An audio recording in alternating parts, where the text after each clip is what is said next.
Muito bom dia a todos. Todos me ouvem bem aí no fundo? Tranquilo? Ok. São muitos processos aqui, deixe garantir que eu não estou esquecendo de nenhum deles. Irmãos, espero que todos tenham dormido bem, comido bem, não tão bem o suficiente para ter sono durante esse tempo de reflexão, mas bem o suficiente para estarem atentos ao tempo que nós vamos ter aqui de reflexão na continuidade da abordagem do nosso tema da semana, que é a idolatria do coração. Eu estou trabalhando com vocês uma exposição curta, rápida, do meu livro Idolatria do Coração, um inimigo ignorado. Algumas pessoas me perguntaram ontem sobre o livro, eu já não tenho mais exemplares comigo. Fiz contato ontem com o editor e ele me disse que o livro está prestes a esgotar, tem acho que 48 exemplares lá na editora. Eu até verifiquei se ele... alguém está dizendo que tem menos lá, porque já comprou, ok? Falando, nós compramos 3, então só tem 45. Então, tem alguns exemplares, eu até fiz contato com ele para ver se ele conseguia me enviar para cá, visto que ele está em Brasília, mas ele me disse que não chegaria antes de sexta-feira, o risco era muito grande, então não conseguimos fazer com que eles chegassem até aqui. Mas você consegue encontrar aí na Amazon, não é? Em algum, no site da editora 371, e ele chega na sua casa sem dificuldade. Nós já estamos conversando sobre a segunda edição, que possivelmente terá algum tipo de ampliação, uma vez que essa é a terceira ocasião em que eu ministro uma série de palestras sobre o assunto, e sempre que eu o faço, eu me debruço sobre o assunto novamente, e acabo trabalhando no texto, e é possível que haja, então, algum tipo de ampliação por ocasião desta segunda edição do material. Vamos orar, irmãos, antes de começarmos aqui o nosso tempo de reflexão juntos? Senhor, mais uma vez nós queremos reconhecer diante de Ti a nossa dependência do Senhor neste momento. Tua palavra diz que em Ti nós nos movemos e existimos. Nós não podemos sequer mexer um dedo da nossa mão se não for no poder que o Senhor supre. Por isso, ó Deus, nós também não podemos compreender verdades relacionadas ao nosso relacionamento contigo sem a Tua ajuda, sem o Teu auxílio. Seria muita pretensão da nossa parte imaginar que qualquer conhecimento que obtemos sobre o mundo criado, sobre a relação com o Senhor, é uma conquista nossa. Na verdade, nós cremos, ó Deus, que todo conhecimento é dádiva, todo conhecimento é revelação. Tu, pela Tua bondade, te revelas a nós. E nós te pedimos, ó Deus, que Tu queiras fazer isso nessa manhã, que Tu queiras te revelar a nós, através da revelação que entregastes aos profetas e aos apóstolos, e que foi registrada no passado. Nossa oração é para que o Espírito Santo abra os nossos olhos, abra o nosso coração, a fim de enxergarmos o nosso estado, a nossa real condição, e ao mesmo tempo em que enxergamos a nossa condição, enxergamos aquilo que Tu fizeste por nós ao longo da história e tens feito por nós ao longo da nossa história individual. Tens misericórdia, portanto, ó Deus, daquele que fala e daqueles que ouvem nesta manhã, para que essa nossa interação seja uma interação rica para todos nós. Que as palavras dos nossos lábios, o meditar do nosso coração, sejam agradáveis na Tua presença. É a oração que nós te fazemos em nome de Jesus. Amém. Irmãos, na palestra de ontem, nós procuramos definir o conceito bíblico de idolatria, e nós terminamos a palestra de ontem dizendo que, à luz da Escritura Sagrada, nós poderíamos dizer que a idolatria é a substituição do Deus verdadeiro por um falso Deus, qualquer coisa que existe na realidade criada, como um objeto de confiança, como objeto de amor ou como objeto de obediência. Então, esse foi o conteúdo, em síntese, da nossa mensagem de ontem.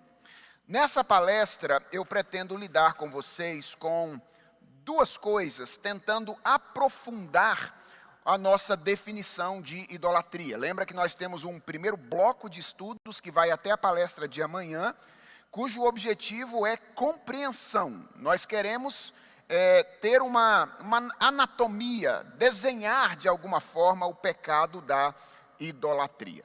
E hoje nós vamos lidar com a origem da idolatria e vamos lidar com as raízes da idolatria. Então, nosso objetivo hoje é responder a duas questões basicamente. A primeira questão que eu quero responder com vocês é: quando a idolatria surgiu? Ou a partir de quando a idolatria passou a fazer parte da nossa experiência, da experiência humana? E a segunda pergunta que eu quero responder é: por que a idolatria se tornou uma experiência permanente? Ou seja, qual é a razão pela qual, depois de ter adentrado a nossa experiência no passado, a idolatria nunca mais se apartou da nossa experiência? Então, esse é o nosso objetivo hoje. Eu espero que a gente consiga cumpri-lo aqui dentro do tempo que nos foi estipulado. A começar pela questão, então, da origem da idolatria. Quando foi que a idolatria surgiu? Bem, irmãos, a idolatria é um pecado muito antigo, muito antigo. Na verdade, nós poderíamos dizer que a idolatria remonta ao Éden, mais especificamente ao primeiro pecado, ou ao pecado dos nossos primeiros pais, o pecado de Adão e Eva. Frequentemente, nós nos referimos ao pecado de Adão e Eva como o ato de comer do fruto proibido. Ou seja, se a gente perguntar qual foi o pecado dos nossos primeiros pais, de imediato talvez a gente diga: foi comer do fruto proibido. E isso não está errado, está certo. Foi esse mesmo o pecado dos nossos primeiros pais. No entanto, se isso é tudo o que nós compreendemos a respeito do pecado dos nossos primeiros pais, mais uma vez eu diria, nós temos uma interpretação bastante superficial do que de fato aconteceu naquela ocasião narrada pela Escritura. Superficial, porque eu creio que essa interpretação, ela deixa de perceber que o ato de tomar e comer do fruto proibido foi, na verdade, o desfecho de um processo que começou exatamente com o convite da idolatria. Então, o problema não é que a gente erra de imediato quando a gente diz foi tomar e comer do fruto proibido, mas é que nós estamos demonstrando ter uma visão superficial a respeito do que foi o primeiro pecado. Para usar aquelas categorias que nós usamos na palestra de ontem, confiança, amor e obediência, nós poderíamos dizer que o ato de tomar e comer do fruto proibido foi o ato de sujeição final, ou foi o ato de desobediência. Mas este ato de desobediência foi precedido, diz o texto da queda, tanto por desejo, amor, quanto por confiança. Abra a Bíblia de vocês em Gênesis capítulo 3. Nós vamos usar bastante hoje o texto de Gênesis 3, a narrativa da queda. E eu quero começar mostrando para vocês como a Bíblia deixa claro que o ato de tomar e comer do fruto proibido foi precedido por essas duas outras dimensões. Veja como no verso de número 6, nós lemos aí, o relato da queda deixa isso claro, que antes de tomar do fruto proibido e de comer deste fruto, a mulher o amou ou a mulher o desejou. O verso de número 6 de Gênesis 3 diz assim: vendo a mulher que a árvore era boa para se comer, e preste atenção agora nessa expressão, agradável aos olhos e árvore desejável para dar entendimento, tomou-lhe do fruto e comeu, e deu também ao marido, e ele comeu. Então veja que a Eva foi motivada a tomar do fruto proibido e comer daquele fruto por um desejo, por um apego anterior àquele fruto. Apego que foi precedido, por sua vez, por confiança. Por que é que a mulher desejou o fruto proibido naquela ocasião? Porque ela teve o coração cativado anteriormente pelo convite da idolatria. Veja os versos 4 e 5 de Gênesis capítulo 3. Eles dizem assim: então a serpente disse à mulher: é certo que não morrereis, porque Deus sabe que no dia em que dele comerdes, se vos abrirão os olhos e, atenção, como Deus, sereis conhecedores do bem e do mal. Veja, Deus havia dado uma ordem a Adão e Eva de que eles não comessem de uma árvore que estava lá no jardim. E então a serpente vem ter com o homem, com a mulher, ou vem ter com a mulher, e ele então questiona a palavra de Deus, questiona o governo, a autoridade de Deus, apresentando Deus como um senhor tirano, pouco interessado no ser humano, mais interessado em cercear a sua liberdade. A mulher então cede à voz da serpente, e a serpente diz: olha, o que Deus disse não é bem assim. Ela relativiza a palavra de Deus. Ele diz: vocês não vão morrer, como Deus disse, quando vocês tomarem e comerem desse fruto. Na verdade, Deus proibiu vocês de comerem desse fruto, porque Ele sabe que o dia em que vocês comerem desse fruto, vocês se tornarão como Ele, conhecedores do bem e do mal. Ou seja, o ponto de referência final para dizer o que é certo e o que é errado. Veja, Deus havia criado o homem e a mulher para que ele, Deus, fosse o ponto de referência para eles. Deus dissesse: faça isso e não aquilo. Não faça isto, faça aquilo outro. E o homem alcançaria sua plena realização dando ouvidos à voz de Deus. Mas a serpente então convence a mulher de que, na verdade, o caminho da autonomia, o caminho de ser lei para si mesmo, de assumir o controle ou as rédeas da sua existência, seria o caminho que a levaria, na verdade, à plenitude da sua humanidade. Então, uma visão mais cuidadosa de Gênesis capítulo 3, que é o texto da queda em pecado, mostra que, embora o primeiro pecado possa ser descrito em termos do ato de comer do fruto proibido, esse ato foi, por assim dizer, a expressão mais visível do que aconteceu na queda. No cerne, no coração daquilo que nós chamamos de queda em pecado, está o anseio humano, o desejo humano, despertado por Satanás, o diabo, de ser como Deus. De experimentar um tipo de relação com a realidade e consigo mesmo, que é típica, é exclusiva do próprio Deus. Que tipo de relação é esse? Um tipo de relação na qual a nossa vontade é o ponto de referência para todo sentido e para todo significado. Esse é o grande sonho da humanidade. Fazer de si mesmo o ponto de referência de toda predicação. Fazer de si mesmo o ponto de referência de todo sentido e de todo significado.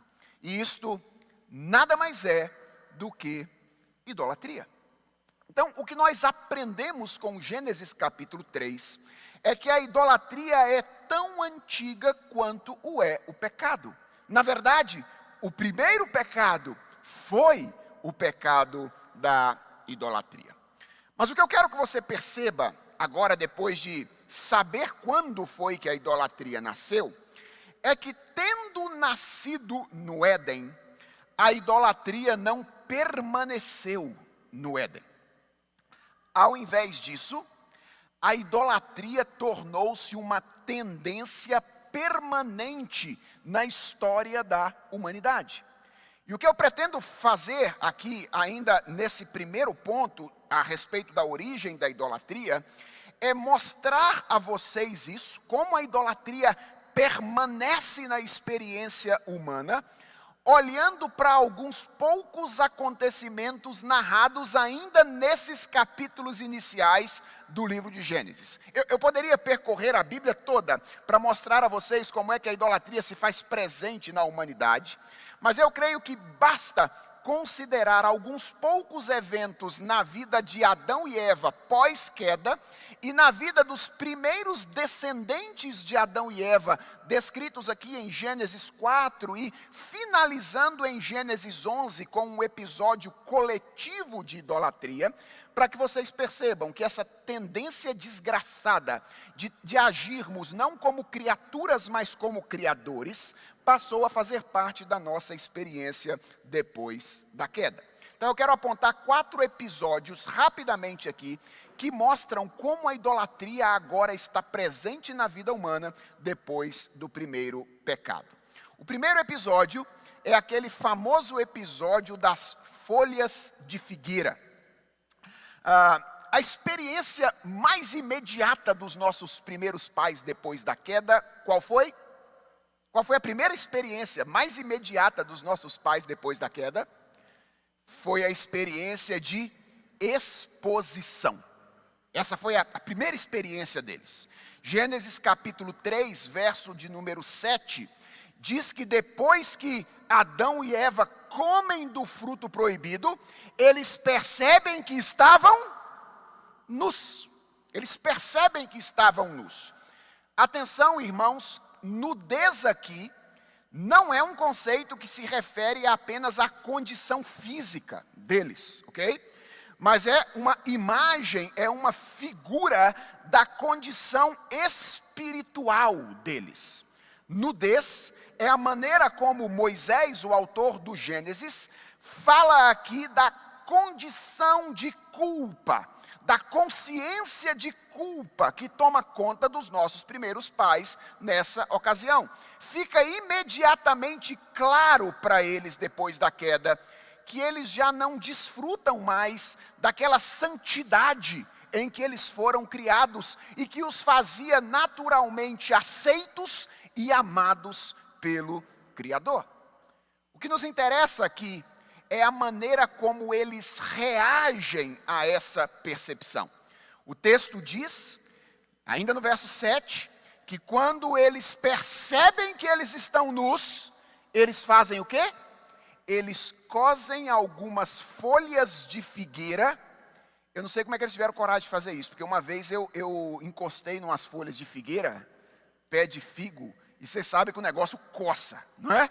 Mas talvez não coçasse ainda naquele período, mas eles pegaram algumas folhas de figueira e eles fizeram, diz o texto, cintas para si. Eles tentam cobrir a sua nudez. Atenção, se nudez não é apenas uma referência à condição física, mas é uma referência à condição espiritual, essa tentativa de se vestir aqui tem o mesmo significado. Tem um significado mais amplo.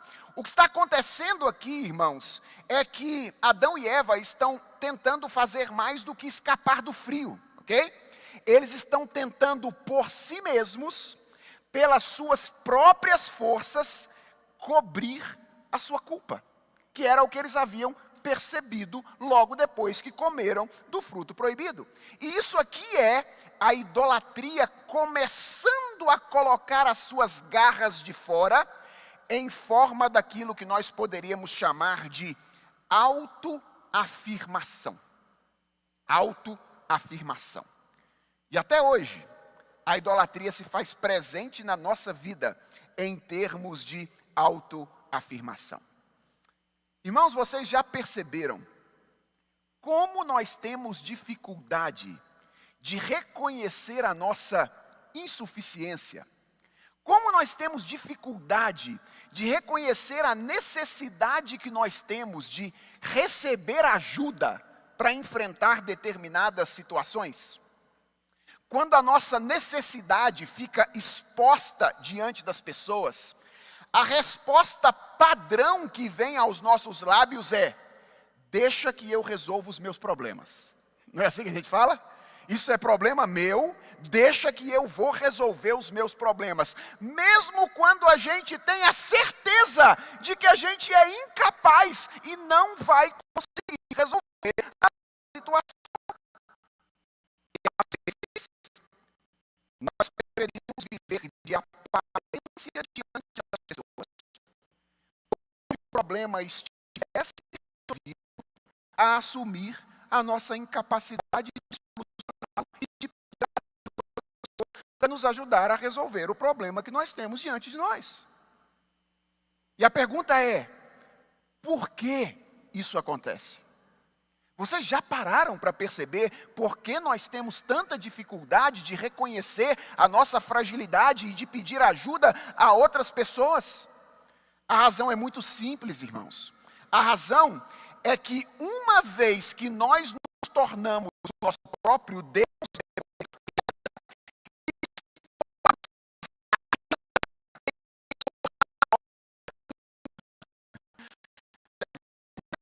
nosso nós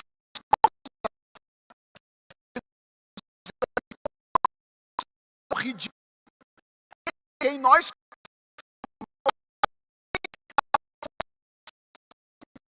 chatória. Por que o evangelho causa tanto incômodo ao homem natural? E por que ele atrai uma resposta de rejeição tão veemente dos homens que não conhecem a Deus?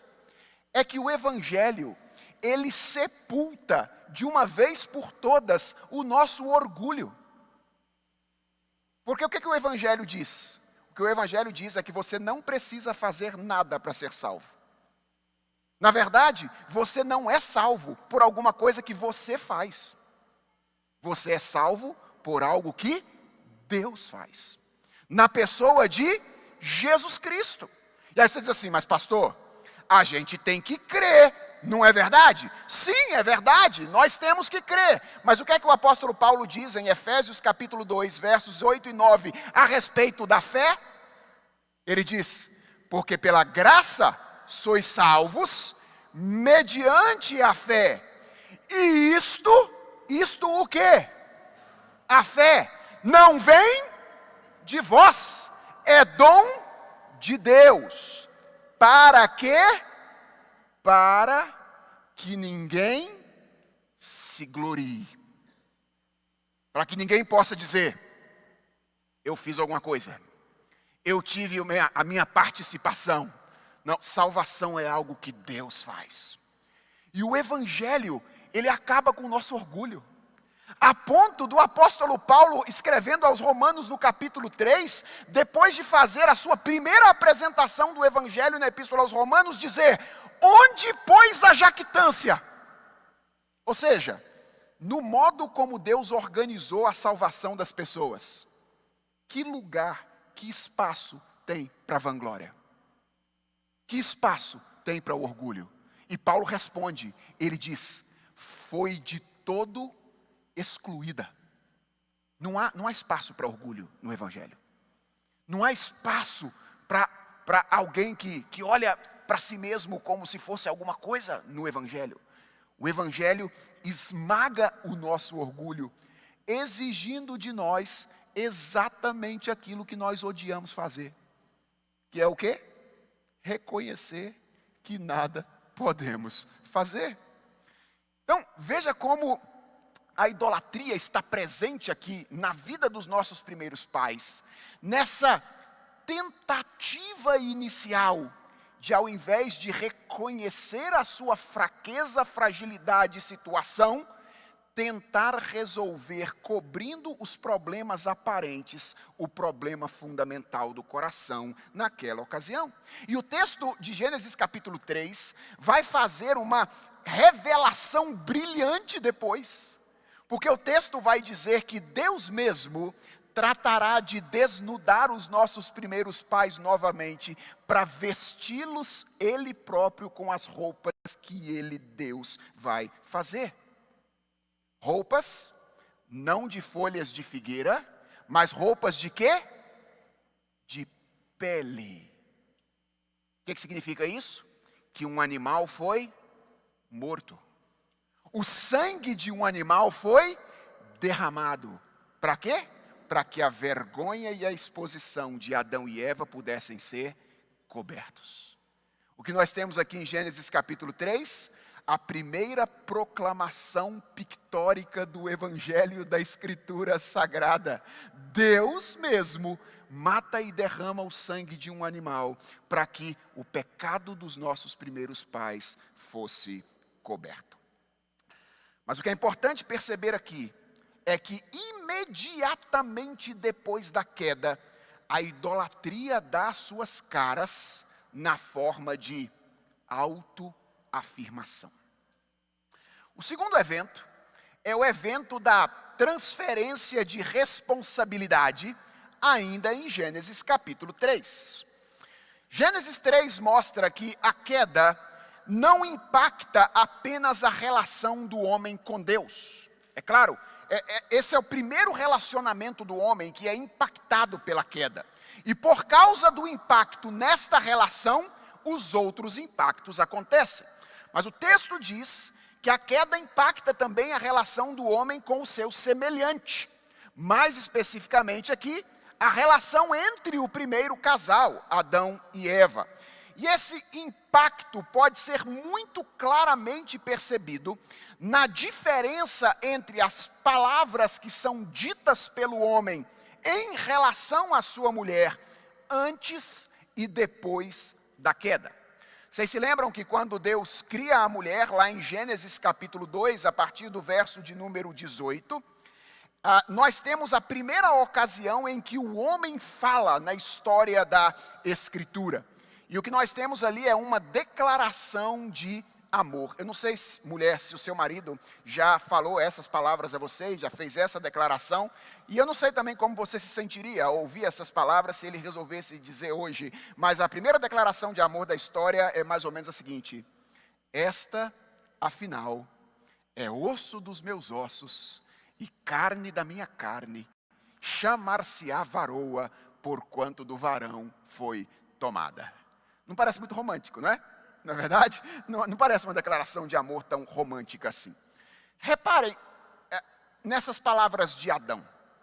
Em primeiro lugar, elas são palavras que expressam gratidão a Deus.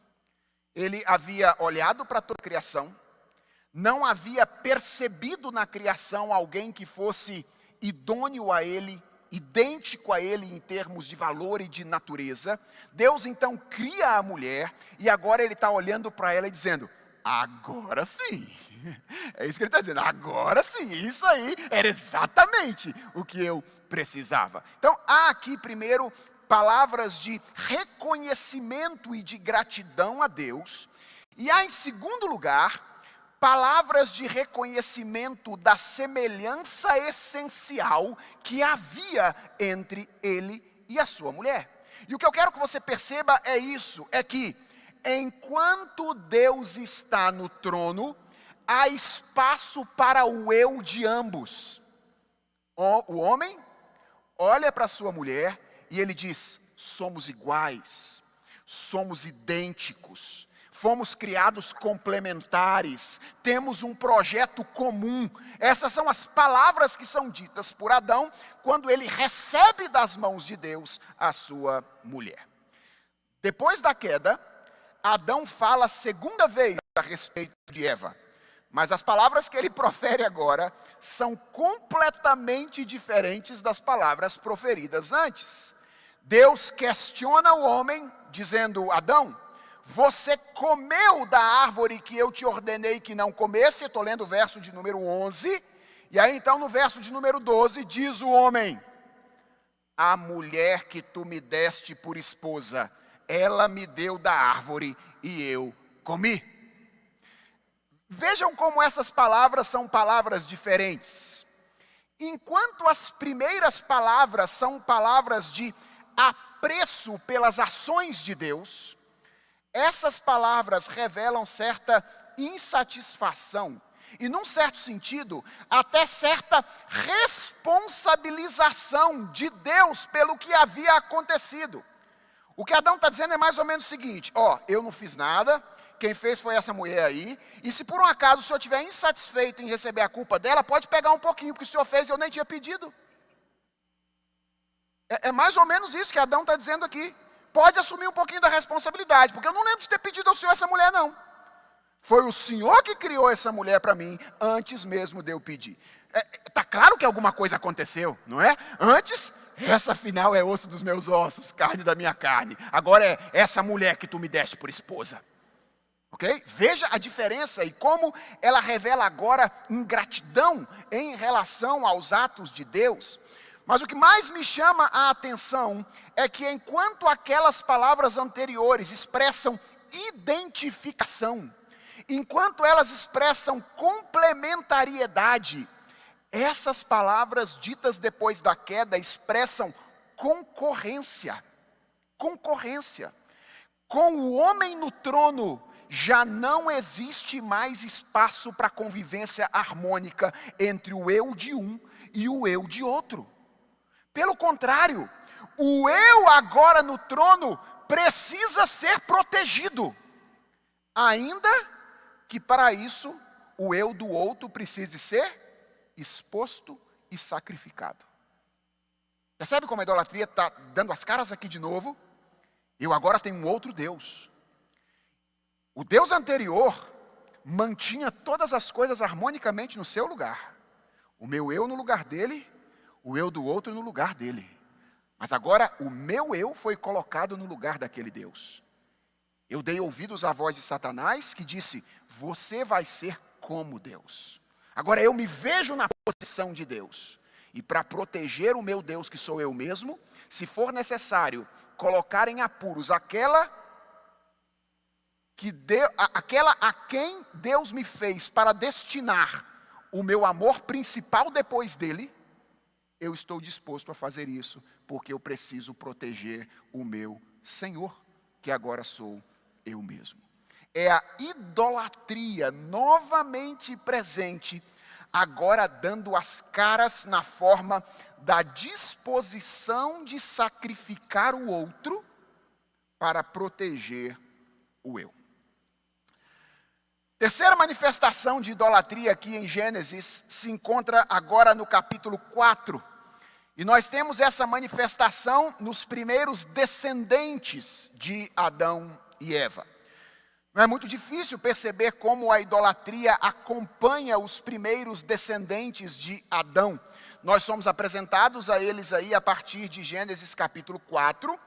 E o capítulo 4 começa com o relato do primeiro homicídio. Caim atenta contra a vida de Abel. E aqui, irmãos, os impactos da queda sobre os relacionamentos humanos se mostram de maneira absolutamente profunda quando um irmão atenta contra e tira a vida do outro. Mas deixa eu fazer uma pergunta a você. Você já parou para refletir de maneira mais detida sobre qual foi a razão pela qual Caim matou Abel? Por que é que ele fez isso? O que levou Caim à revolta contra o seu irmão? E a resposta é idolatria. Nós não percebemos isso facilmente aqui no início do capítulo 4, principalmente porque, da perspectiva mais imediata da narrativa, Caim aparece aqui envolvido numa relação com o Deus verdadeiro, tanto quanto Abel. Não é verdade? Os dois aparecem no início do capítulo 4, adorando, servindo, pelo menos aparentemente, ao mesmo Deus, que é o Deus verdadeiro. Isso é o que nós enxergamos de imediato. Dois irmãos ofertando ao mesmo Deus. Mas, irmãos, leia o texto com atenção e você vai perceber que o tipo de relação que esses dois homens têm com Deus é bastante diferente. Eles não têm uma relação idêntica com Deus. E o texto sugere isso muito claramente ao afirmar a precedência das pessoas sobre as ofertas. Geralmente a gente pensa que Deus aceitou a oferta de Abel e não de Caim, porque Abel tinha oferecido o que Deus mandou, tinha a ver lá com a ovelhinha, não é? E Caim fez um sacrifício do jeito dele, levou lá os frutos que ele resolveu colher na terra. Irmãos, isso seria um problema, porque na lei veterotestamentária está cheio de oferta de fruto, ok? Tem um monte de oferta de fruto lá. Deus requereu no passado oferta de fruto da terra também. E o texto não diz que foi por causa da oferta que um indivíduo foi rejeitado e o outro foi aceito. Aliás, o texto afirma claramente que Deus rejeitou Caim e sua oferta e recebeu Abel e sua oferta. Ou seja, a oferta de Abel foi recebida por causa do tipo de relação que, pela graça, Abel estabeleceu com o Deus verdadeiro. E a oferta de Caim foi rejeitada por causa do tipo de relação que Caim, por ele mesmo, estabeleceu com o Deus verdadeiro naquela ocasião. E talvez a pergunta seja: que tipo de relação é essa? Eu a descreveria aqui como uma relação utilitária. Caim tinha uma relação utilitária com Deus. Na verdade, ele era o seu próprio Deus. E ele estava usando o Deus verdadeiro como meio de serviço ao Deus falso. Ou seja, ele estava enxergando a relação com Deus como se ela existisse para benefício pessoal dele. Ele não havia se entregado a Deus como servo. Ele estava com aparência de servo, usando Deus como servo dele. E como é que eu sei disso? Eu sei disso pelo fato de que quando o Deus verdadeiro não lhe dá aquilo que ele achava que merecia, que era o quê? Reconhecimento. Deus tem que me reconhecer. Afinal de contas, eu estou fazendo algo por ele. Então Deus tem que me reconhecer. Quando Deus não dá a ele aquilo que ele achava que merecia, mas dá ao seu irmão, o que ele faz? Ele vingativamente age contra a vida daquele a quem Deus aceitou, a fim de tirar a vida dele, que era o bem maior que Deus lhe havia dado. Ele age com vingança e sacrifica a vida daquele a quem Deus recebeu. Irmãos, deixa eu dizer uma coisa a vocês. Esse é um episódio que me causa pavor. Ele me causa pavor. Sabem por quê? Porque ele revela o quão pervertedor é o pecado da idolatria. Ele mostra, esse episódio, como a idolatria é uma praga capaz de se infiltrar nas coisas mais nobres que nós experimentamos na nossa vida nesse mundo. Como, por exemplo, a nossa relação com o Deus verdadeiro e a coisa mais importante que o Deus verdadeiro nos entregou para que nós realizássemos nesse mundo. Qual é a coisa mais importante? O culto, a adoração. Esse episódio mostra que é possível estar prestando um culto a Deus, aparentemente, enquanto na verdade o que nós estamos fazendo é prestando um culto a nós mesmos, usando o Deus verdadeiro para o nosso benefício. Isso é assustador. Isso é pavoroso. Como a idolatria é capaz de adentrar nos meandros das coisas mais nobres que Deus nos deixou para realizar nesse mundo. Mas Caim não é o único idólatra de Gênesis capítulo 4. Sim, ele é um idólatra cujo relato acerca da vida dele nos ensina uma lição fundamental. Mas a partir do verso de número 17 de Gênesis 4, você pode verificar aí, nós somos apresentados a vários descendentes de Caim. E um ponto curioso nessa apresentação é que todos eles são apresentados como pessoas que estão investindo as suas vidas na construção do seu próprio nome. Através do quê? Através do impacto cultural que eles causam. Exceto um deles que na verdade não é descendente de Caim, não é? É descendente de Adão via Sete. Mas os homens estão aí investindo as suas vidas em se tornarem os principais metalúrgicos da história, os principais músicos da história, os principais agricultores da história, estão investindo as suas vidas com o objetivo de construir, de alguma forma, o seu próprio nome. Mas tem um indivíduo que ressalta aos olhos aqui, que é a epítome da maldade e a epítome da idolatria. Não é à toa que na genealogia aí de Gênesis capítulo 4, ele é o sétimo depois de Adão, via genealogia de Caim. Isso é algo interessante, esse número é simbólico. 7, na Bíblia hebraica, tem a ver com a completude, com a perfeição. E aí a gente tem esse indivíduo que é o sétimo depois de Adão, na descendência de Caim. Eu estou falando de quem? Estou falando de um homem chamado Lameque. Lameque.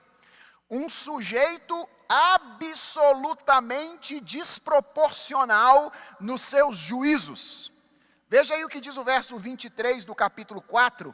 Como ele era um indivíduo assim, proporcional nos juízos, não é? Alguém pisava no dedão do pé dele, o que ele fazia? O que ele fazia? Ele matava o sujeito. Não é? Alguém pisou, ele matava o sujeito. Daí, quando vocês virem alguém dizendo que é um absurdo o que a Bíblia faz quando ela diz olho por olho, dente por dente, você fala, nossa, isso é um absurdo. Como absurdo? A gente parece pressupor que nós somos todos seres humanos justíssimos e que essa perspectiva, ela perverte a justiça e a misericórdia. Não, não. Essa perspectiva do olho por olho, dente por dente, está tentando de alguma forma consertar essa tendência de Lameque aqui, ó, que é, pisou no meu pé, eu mato você. Não, não, calma. Não é assim. Justiça tem que ser proporcional. Pisão no pé, paga com pisão no pé. Ok? Morte, paga com morte. Isso é olho por olho, dente por dente. Percebe a diferença? Como às vezes nós somos acusados de algumas coisas e não conseguimos responder, porque não percebemos a antropologia que está por trás da nossa fé em Deus e a nossa fé na Escritura. Lameque é esse homem absolutamente desproporcional nos seus juízos. Mas sabe o que mais me chama a atenção em Lameque? Não é que ele é só um cara violento, não é que ele é só um cara agressivo. Ele é, garganta. Ele gosta de contar para as pessoas o tamanho da violência dele. Enquanto estão as pessoas lá atrás, tem o agricultor, o músico, o metalúrgico. O que Lameque está fazendo? Está investindo a vida dele em ser reconhecido pelas pessoas. Ele vai dizer isso. 7 vezes se tomará vingança de Caim. Porém, de Lameque, quantas vezes vai se tomar? Eu vou ser maior do que Caim. E qual é o caminho que eu vou tomar para ser maior do que Caim? O caminho da violência. Veja a idolatria dando mais uma vez as caras aqui. Neste homem que está disposto a usar de algo terrível como a violência, como meio de reconhecimento. Fazer o seu nome grande por meio de ser o indivíduo mais violento da história da humanidade. E o quarto e último episódio, que vai de alguma forma mostrar como a idolatria possui uma dimensão coletiva, é o episódio que se encontra em Gênesis capítulo 11, dos versos de 1 a 4. Texto que diz assim: Ora, em toda a terra havia apenas uma linguagem e uma só maneira de falar.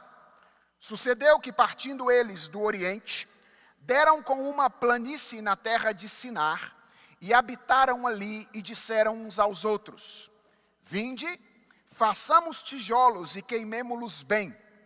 Os tijolos serviram-lhes de pedra e o betume de argamassa. E eles disseram, atenção, vinde, edifiquemos para nós uma cidade e uma torre cujo tope chegue até os céus, e tornemos célebre o nosso nome, para que não sejamos espalhados por toda a terra.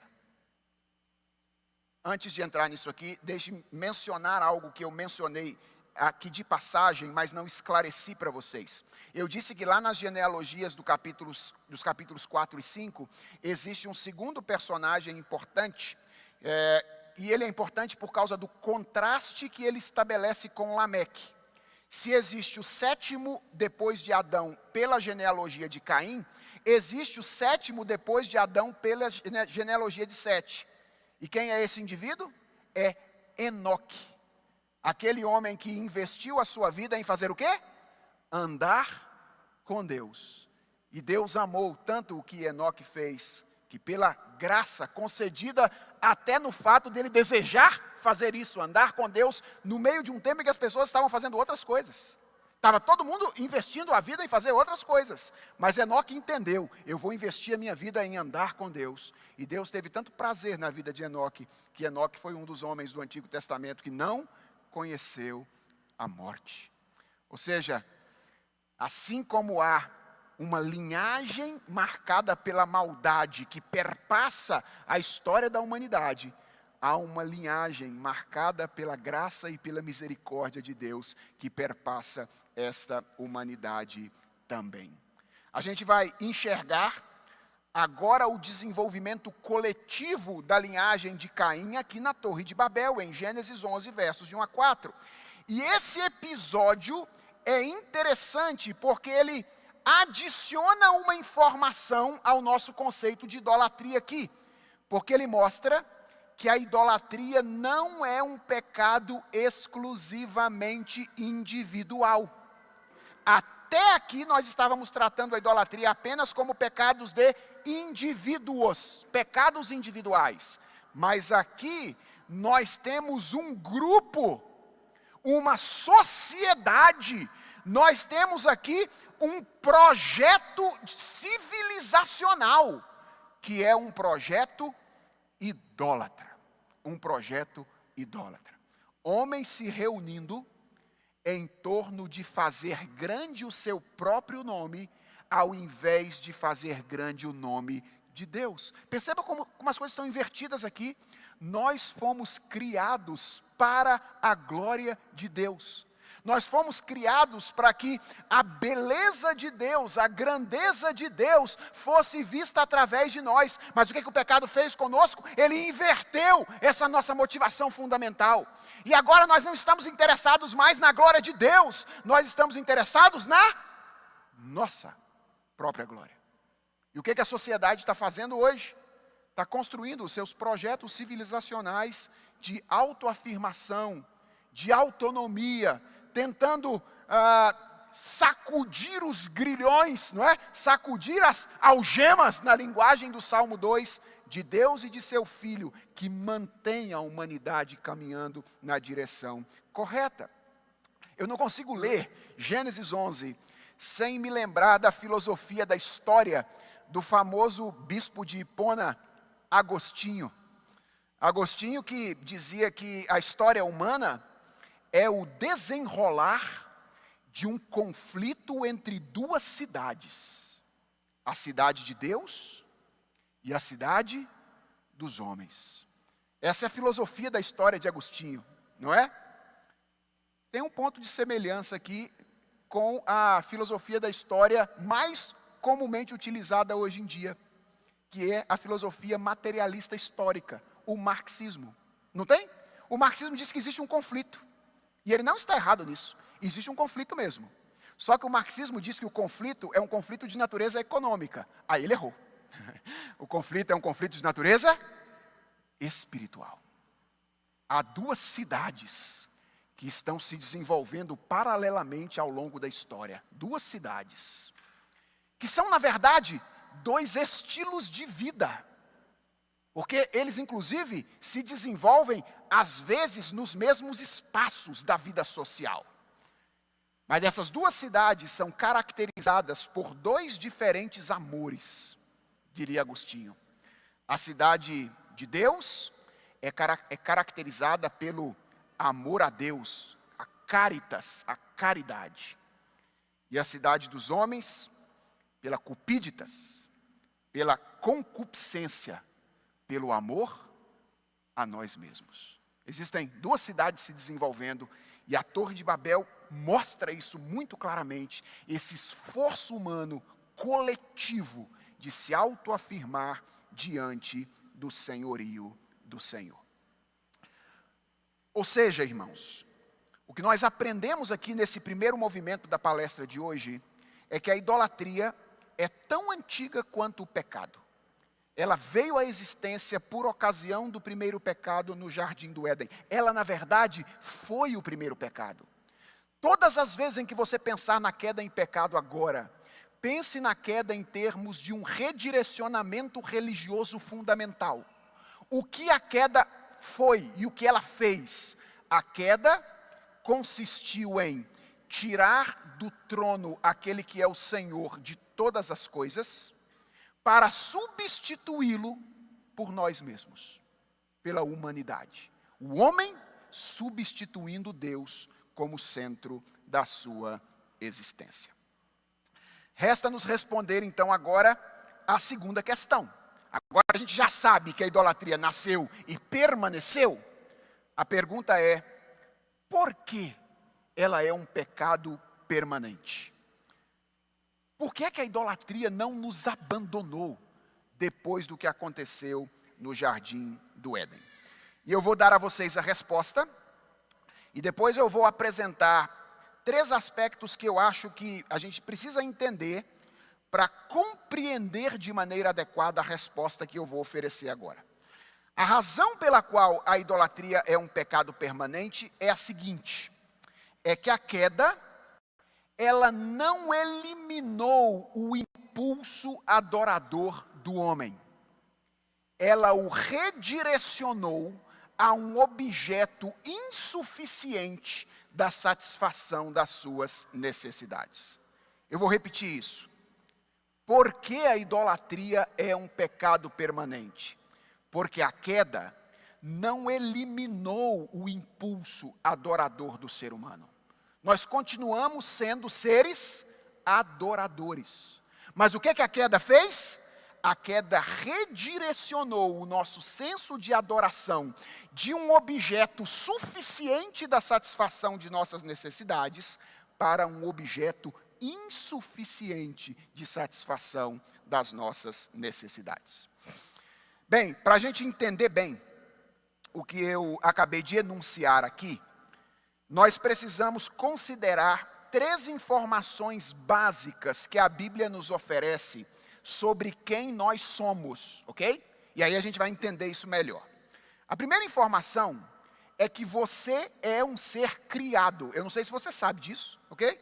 Deveria saber, porque eu acho que você aprendeu coisa diferente na escola, eu não sei se você acreditou. Mas você e eu somos seres criados.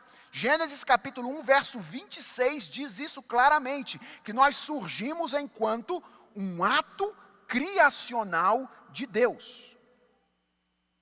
O que significa isso? Dentre outras coisas, isso significa que ao contrário de Deus, que é absoluto, ao contrário de Deus, que é autossuficiente, nós somos seres relativos e dependentes. Nós somos seres carentes, necessitados por natureza, por causa da nossa condição criacional. Por exemplo, nós temos carências materiais, como a carência de reposição de energia. Se você não repuser energia ao longo do seu dia ou de algum tempo, você morre. Nós temos carências materiais, necessidades materiais.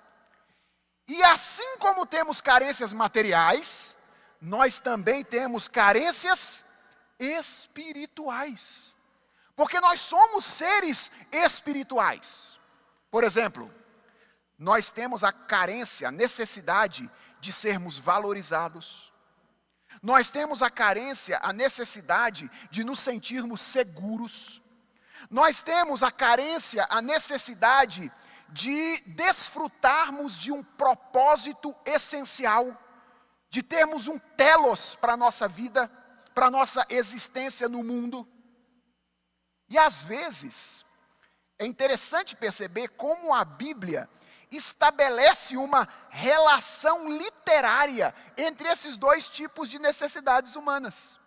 Lembra o texto que eu mencionei ontem, do Salmo de número 42? A Bíblia diz assim: a minha alma tem sede de Deus. Sede é uma carência material. Mas o que o salmista está fazendo aqui, poeticamente?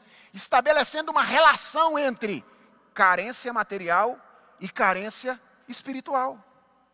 Jesus enunciou uma das bem-aventuranças dizendo: bem-aventurados os que têm fome e sede de justiça. Veja, mais uma vez, a Escritura relacionando as duas coisas, a carência material com a carência espiritual. Então, a primeira implicação de sermos criados é que nós somos seres carentes por natureza. E a segunda implicação disso é que nós somos seres adoradores por natureza. Nós não somos apenas seres carentes por natureza, mas nós temos a necessidade de suprir essas carências. Por exemplo, você tem carência de reposição de energia, não tem? É por isso que você come e é por isso que você dorme. Ou seja, dormir e comer são meios através dos quais nós suprimos carências materiais que nós temos em virtude de sermos seres criados. Minha pergunta: e as carências espirituais? Como nós suprimos as nossas carências espirituais? Com isso, tem a ver a religião. A religião é o meio através do qual nós suprimos as nossas carências espirituais. Você está dizendo assim: mas pastor, nem todo mundo é religioso. Isso é o que você pensa. Todo mundo é religioso. Porque quando eu uso a palavra religião aqui, eu estou usando no seu sentido etimológico de religar, da necessidade que o homem tem de se religar a um absoluto, de ter um absoluto. Nem todas as pessoas, é verdade, fazem parte de uma religião que se estabelece socialmente com um templo, com rituais específicos. É verdade, tem gente que não participa dessas religiões. Mas não existe um sujeito no mundo que viva sem alguma coisa que funcione como um absoluto para ele. Quando um homem perde completamente a sua relação com o absoluto, sabe o que ele faz? Dá um tiro na cabeça. Porque o que sustenta a nossa vida no mundo é essa relação fundamental para a qual nós fomos criados, que é a relação com o absoluto verdadeiro, que é Deus. É claro, como seres decaídos, o que os seres humanos fizeram depois da queda? Eles substituíram o objeto dessa relação. Mas não existe ser humano que não esteja envolvido numa relação com o absoluto. O que eu estou dizendo, irmãos, é o seguinte: o ateísmo não existe. Literalmente, ele não existe. Sim, você pode encontrar uma pessoa que nega a existência de um Deus pessoal absoluto que está fora do cosmos. Mas esse indivíduo que nega a existência de um Deus pessoal absoluto que está fora do cosmos, terá ele, por necessidade, um outro Deus, um outro algo que ele considera absoluto, que esteja dentro ou fora, que ele usa para estabelecer sentido para a sua existência. Por quê? Porque como seres criados que nós somos, nós temos essa necessidade de ter um absoluto para suprir as nossas carências espirituais. É isso que eu estou chamando de religião aqui. Essa tendência humana de suprir carências espirituais e derivar de um objeto que ele considera absoluto, a expectativa de plenitude da sua humanidade. Então, essa é a primeira informação que você precisa ter. Você é um ser criado. E como ser criado, você é um ser carente. Materialmente e espiritualmente. E você não é só um ser carente. Você é um ser religioso. Você tem um impulso para ter alguma coisa como um absoluto. A segunda coisa que nós precisamos entender para compreender o que aconteceu aqui é que nós somos seres originalmente teocêntricos. Originalmente teocêntricos. Há muito pouco na Bíblia sobre o tempo em que o mundo existiu sem a presença do pecado. Muito pouco. A gente só tem 2 capítulos na Bíblia, Gênesis 1 e 2, que tratam desse momento em que o pecado não existia. Mas é bem possível afirmar, à luz desses 2 capítulos, que originalmente nós éramos sujeitos teocentricamente orientados. Ou seja, durante algum tempo, que nós não sabemos exatamente quanto tempo foi, nós vivemos como nós fomos criados para viver. E como é que nós fomos criados para viver? Buscando satisfazer as nossas carências espirituais em Deus e na sua palavra. Nós vivemos assim durante algum tempo, não sei quanto tempo, mas vivemos assim durante algum tempo. E o texto de Gênesis, ele sugere isso de 2 maneiras diferentes. Primeiro, ao relacionar a desarmonia da criação à voz de Satanás. Voz é um conteúdo ou um conceito-chave em Gênesis 1, 2 e 3. Aliás, como é que Deus cria as coisas em Gênesis 1? Como é que Ele cria? Pela sua voz, pela sua palavra. Ele fala e as coisas vêm a existir. E em Gênesis 1, versículo 31, nós lemos que o que vem à existência por meio da palavra de Deus é um mundo harmônico, em que ele olha para o mundo e diz assim: tudo é muito bom. Então veja, Gênesis 1, Gênesis 2, mostra que a voz de Deus estabelece a harmonia. Quando a voz de Deus é ouvida, a harmonia se estabelece. Mas em Gênesis 3, uma segunda voz entra em ação. É a voz de Satanás, a voz da serpente, que convence ao homem a dar ouvido à sua própria voz. E o que é que acontece? O inverso. A desarmonia do mundo começa a existir. Então, percebe como Gênesis revela que, enquanto a voz de Deus é ouvida, temida e obedecida, o mundo funciona de maneira harmônica. Mas é a partir do momento em que a voz de Deus passa a ser desobedecida, que a desarmonia começa a acontecer. Mas o fato de que funcionamos teocentricamente anteriormente, também pode ser inferido da sugestão textual, é uma sugestão de que no jardim havia um cultivo diário de relação entre Deus e o homem. Já pararam para pensar nisso? Todo dia de tardezinha, por volta das 5 da tarde, mais ou menos, aqui já é a minha imaginação, tá bom? A Bíblia não diz isso não. Por volta das 5 da tarde, por exemplo, você esperar o Criador para uma caminhada no Jardim do Éden, para ouvir a voz dele, para aprender com ele. Ao que tudo indica, isso acontecia em Gênesis capítulo 1, nesse período. Aí você diz, como é que você sabe disso, Felipe? É que em Gênesis 3, o autor do capítulo 3 de Gênesis, Moisés, ele apresenta com certa surpresa o fato de que o homem foge de Deus depois da queda. Veja, se isso nunca tivesse acontecido antes, se Deus nunca tivesse ido encontrar o homem antes, o susto do homem não seria surpreendente. O susto do homem seria natural. Afinal de contas, Deus nunca apareceu e ele aparece agora. Por que Moisés apresenta o susto do homem no capítulo 3 como algo surpreendente? O fato do homem se esconder agora de Deus. É porque ele está fugindo de alguma coisa da qual ele estava acostumado. Ele não deveria fugir de Deus. Ele andava com Deus constantemente no contexto do jardim.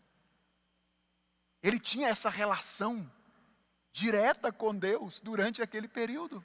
Mas quando o pecado adentra a experiência, então a relação agora está rompida. Então nós somos seres originalmente teocêntricos.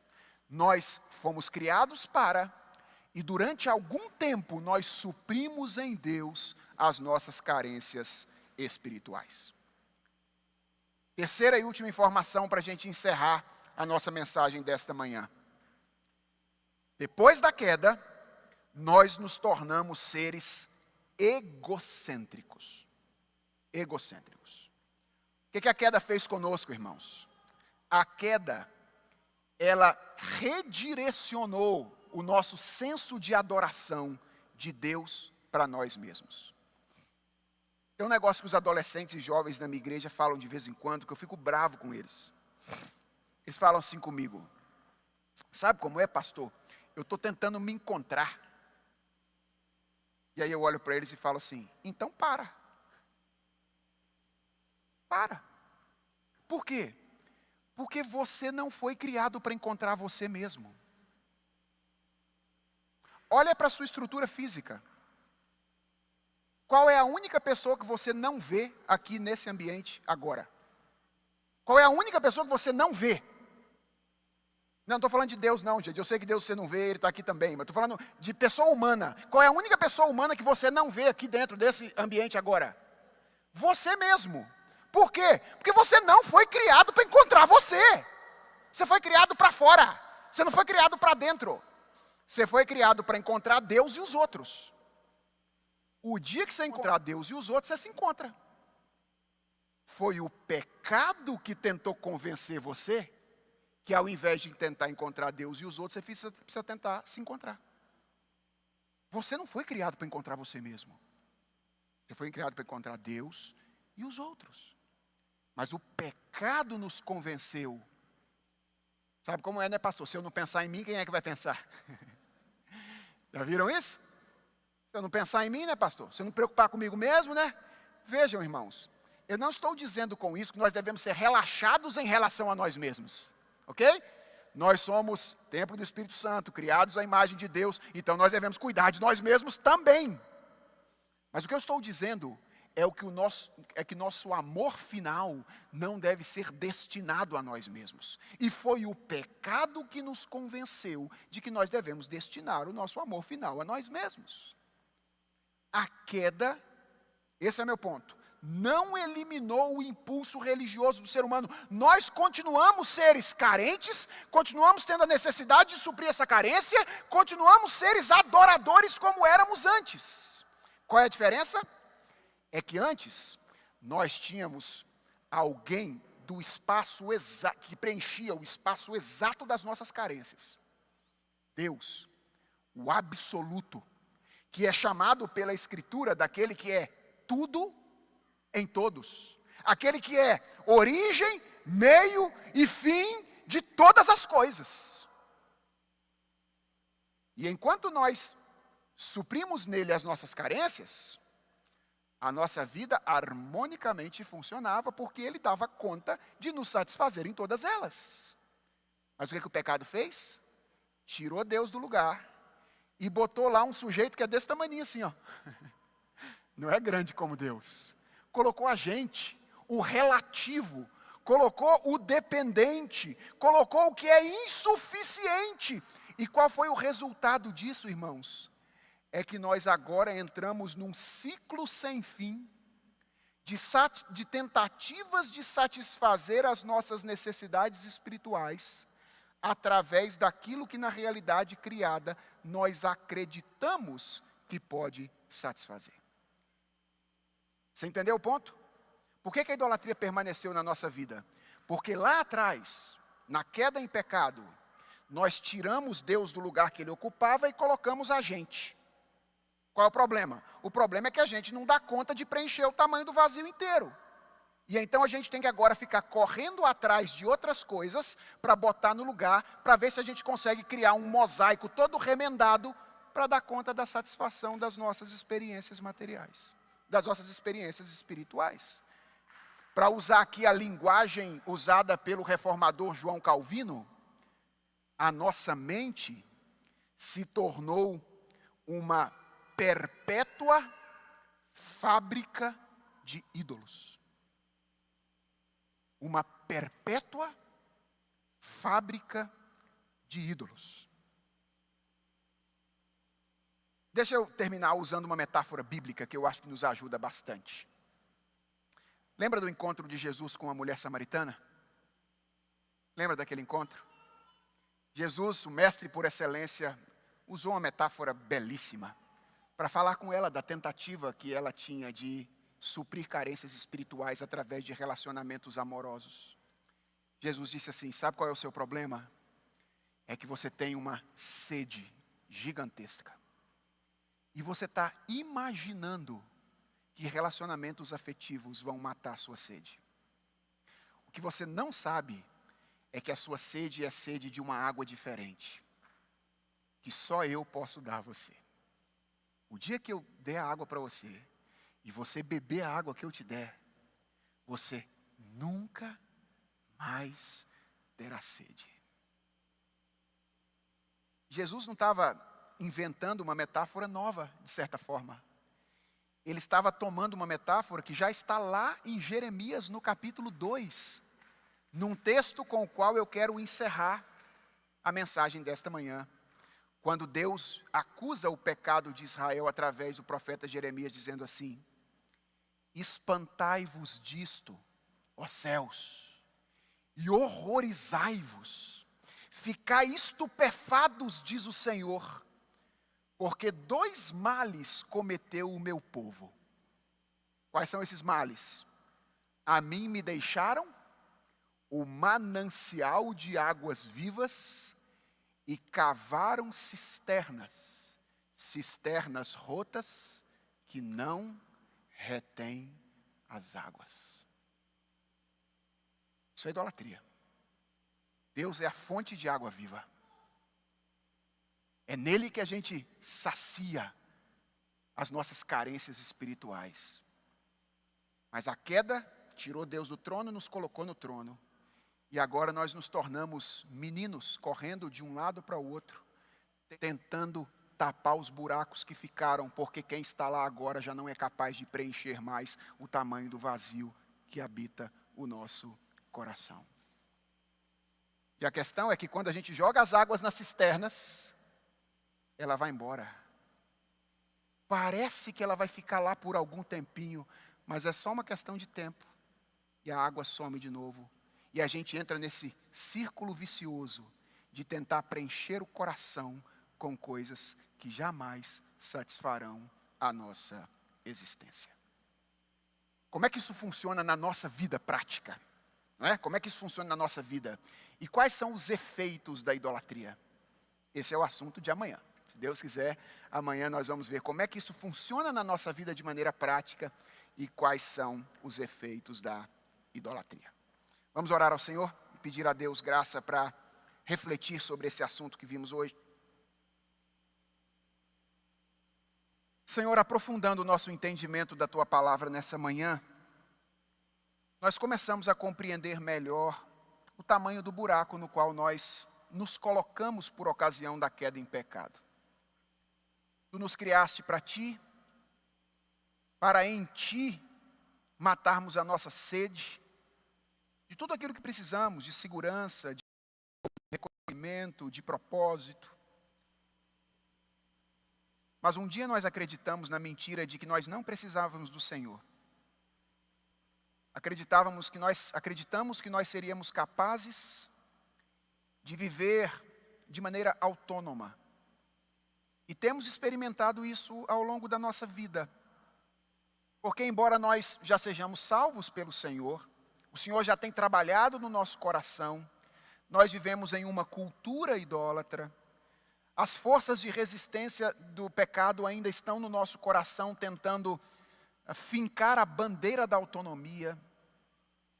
Nós queremos agradecer pelo que Tu tens feito, mas queremos reconhecer a nossa inteira dependência do Senhor. Somos pecadores, ó Deus.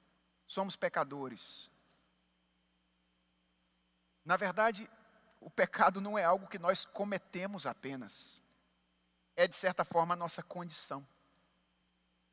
E nós queremos, ó Deus, reconhecer isso diante do Senhor, pedir ao Senhor a purificação pelas vezes e pela nossa tendência desgraçada de suprir as nossas carências espirituais fora do Senhor. Tenha misericórdia de nós, Senhor. Ajuda-nos na medida em que nós refletimos a respeito desse assunto a visualizar o nosso coração no espelho da Tua palavra. E que na medida em que fazemos isso, Senhor, nos ajude a ser ouvintes responsáveis da palavra do Senhor. Que nós não sejamos aqueles ouvintes que ouvem e depois saem sem nenhum tipo de providência. Que o Senhor nos ajude a buscar no Senhor o poder, a liberdade necessária para enfrentar os ídolos do nosso coração. Obrigado por Jesus Cristo. Obrigado pela cruz. Obrigado pelo Espírito Santo. Porque não fosse, ó Deus, a obra da Trindade Santíssima na nossa vida, nós estaríamos definitivamente perdidos por toda a eternidade. Receba, portanto, a nossa adoração, o nosso louvor, pelo que Tu tens feito por nós ao longo da história e na nossa vida. E nos dá a graça de continuar aprendendo com o Senhor durante esses dias. É a oração que nós te fazemos, em nome de Jesus Cristo. Amém.